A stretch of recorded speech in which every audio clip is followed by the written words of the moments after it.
Welcome to Estero Today, produced by Engage Estero. I'm your host, Mike Wasson. We have something very special to talk about today. It's a meeting of the minds. Let's gather some of the most successful and dedicated people in our community together to talk about the future of our community. I'm not talking about a brainstorming session. I'm talking about people that are experts in their field. And at the same time, every day they are making things happen in Estero. And more importantly, you are invited to come to this meeting to learn, to listen, and to ask them questions. On March 17th at 5 p.m., we have such an event. It's Shaping Estero's Future, a public forum on our community's tomorrow. If you come, who will you hear?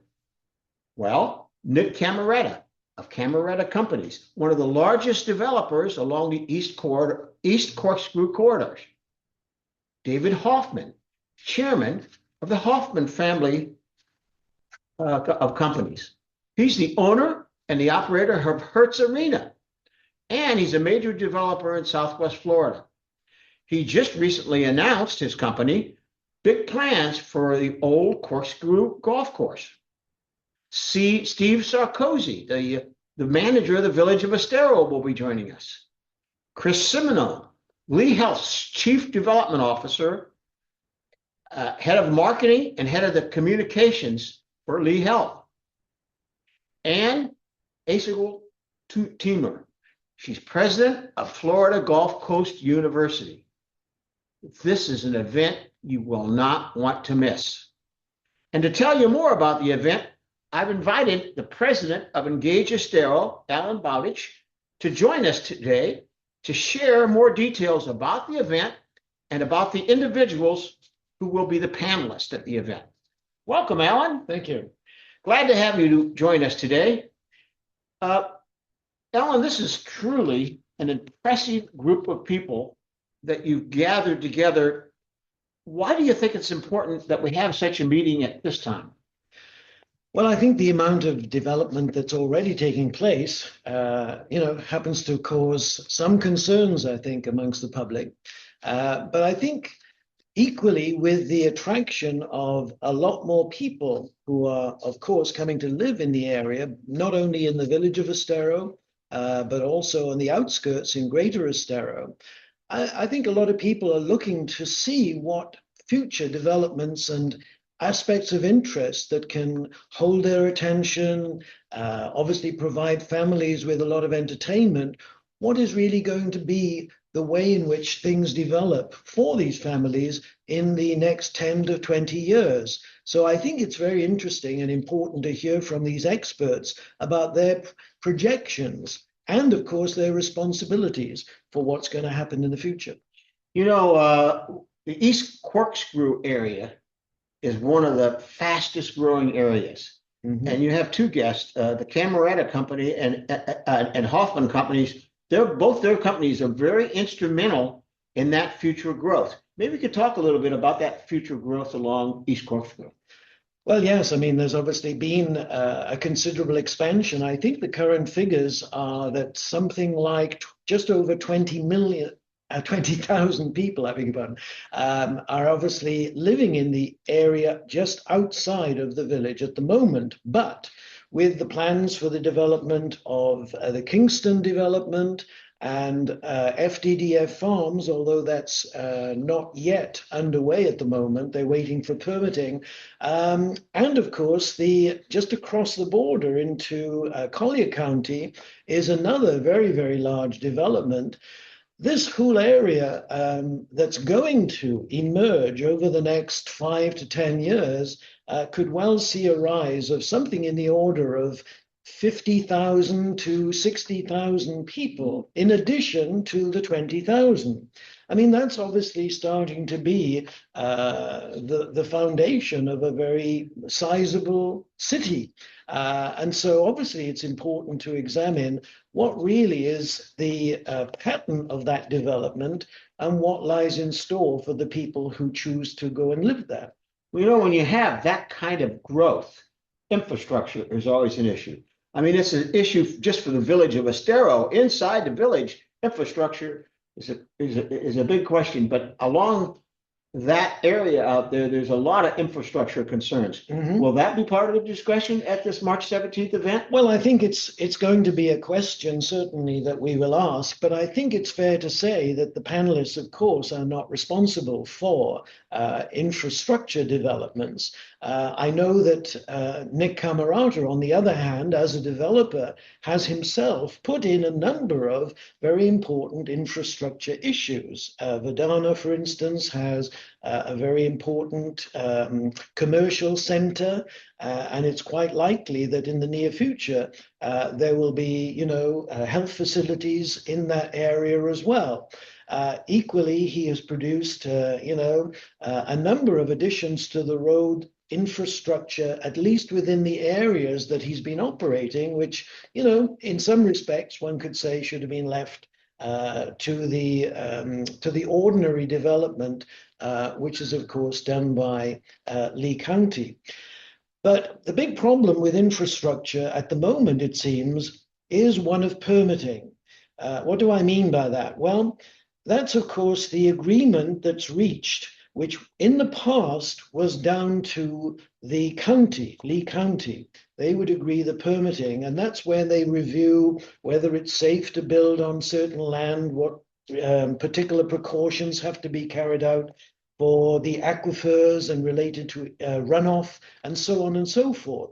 And indeed to look after perhaps the wildlife as well, with wildlife areas so that the wildlife can cross the road underneath, special areas that are designated for that. However, the permitting issue now, given some of the concerns expressed by environmentalists, has moved from the county designation to the federal designation. Federal. Yes, and of course, I guess most people would accept that this does mean a longer time period before agreements have been reached when these things now are at the federal level. I know that, for instance, the Kingston development was due to start some 2 years ago. But because of this change, the permitting has taken 2 years for that to happen, so that only just recently has phase 1 of that development began. Now, that also relates to the building of roads, of course. Yes. And it makes that also more time consuming when you have to go through that permitting process. And unlike the development in a particular designated area, roads, of course, have to be built fairly straight and often through wetlands. And this makes all of that permitting even more time consuming, and the type of construction has to be carefully looked at.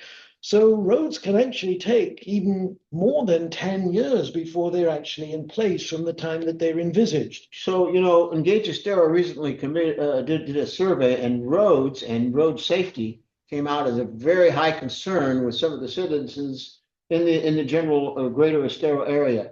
So I'm assuming that, roads are not only the responsibility of some of these individuals, but anytime you talk about the future of our community, roads and traffic and safety on roads has to be a concern. Absolutely. I'm sure this will be discussed at some length by various members of the panel on the March 17th. Well, they will, but in addition, I would like to tell everyone that we have another special meeting on April the 17th at 10 o'clock at the Estero Recreation Center, where Don Scott, who is the Executive Director of the Metropolitan Planning Office, which does look at the future of road development, and also Brian Bolus, who is from the Florida Department of Transportation. They are actually our guest speakers and will, of course, be there to also answer questions from our audience. And so that would be a very, very important aspect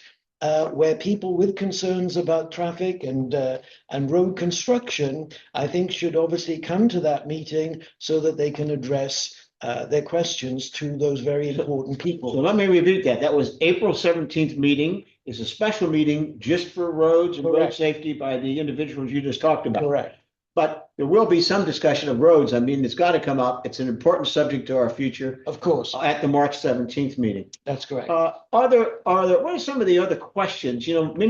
We've invited people on our website to submit questions that they would like answered. What are some of the other questions you think are important that will be discussed that evening? Well, after the initial discussion from the panelists with a short review of what their considerations are for the future, indeed, Mike, we've distilled down a number of key questions from many who've already written in to submit questions that they'd like to ask the panel. And if I may, I'd just like to summarize some of the key questions will be asked before we open it to those who are there to, of course, ask their own questions too. But these will be the kind of things that we'll be covering specifically.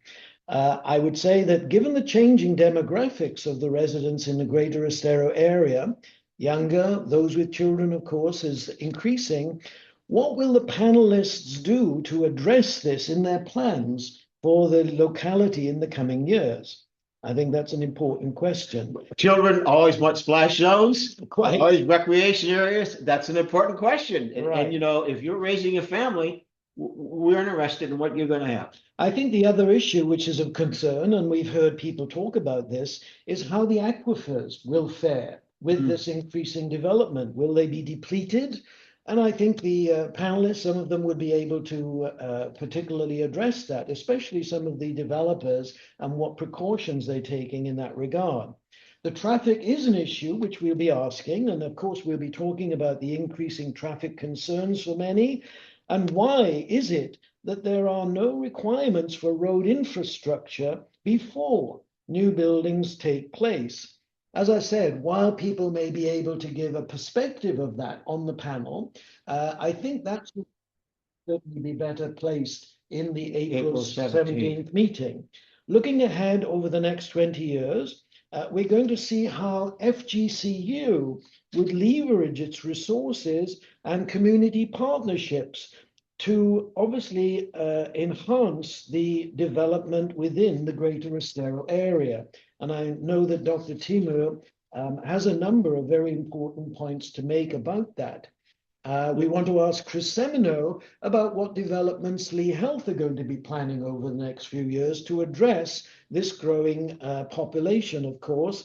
And last but not least, indeed, going back to your point about schools, infrastructure, and so forth, we want to try and focus on whether or not other developments, such as a community theatre, hospitals, warm water facilities, splash parks that you mentioned, are any of these going to be addressed? Hopefully they will be, but we will hear from the panelists about just that. This sounds like a great meeting, a good opportunity. If you're interested in what the future will look like, it's a great opportunity for you to attend with some of our top leaders who are sincerely interested in hearing your questions and also interested in trying to do what's best for the long-term Estero. So I encourage you once again to come to that March 17th meeting. It's at the FGCU Cohen Student Union Building or Student Union Building. It's in the ballroom on the second floor. I repeat, it starts at 5 p.m., runs till about 7:30 p.m. on Tuesday, March the 17th. The forum is free. There's no charge. And it's a great opportunity for you to hear some really important people in our community. But we do know that seating is limited. So we ask that you make reservations. They're required for you to come. You can do that at our website, esterotoday.com/March 2026. Let me repeat that, esterotoday.com/March 2026. Well, Mike, thank you. Go ahead. One other thing. Can I just say that, in fact, we already know that 150 people have already signed up for this event. And so obviously, while the ballroom is quite large, we would urge those of you that would like to come, and especially those perhaps from the East Corkscrew area, because of this important focus on that area, in addition to just the village of Estero, please do that.